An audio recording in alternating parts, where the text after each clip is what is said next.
Aman! Asa man ka, busugon sa pagkaon o busugon sa gugma? Busugon sa pagkaon. Kaya ang gugma, mawala raman na siya ang pagkaon if gutom ka, dan mamatay ka, gugma din na makasave ni mo. Pagkaon. Para mabuhay ta, mabuhi ta. Ang gugma. Sa amin ang gugma, yawa sa kay makaon. Busugon sa gugma. Kay kung naay gugma ang tao, mangita paagi, mabusog ka.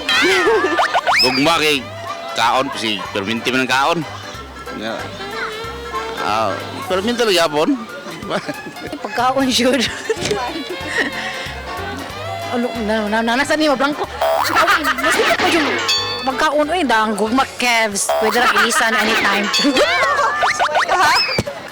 Pariharan na eh. Basta busog yun. Pariharan na doha. Busog yun sa gugma kaon. Inig busog ni mo, busog yun sa gugma. Aman!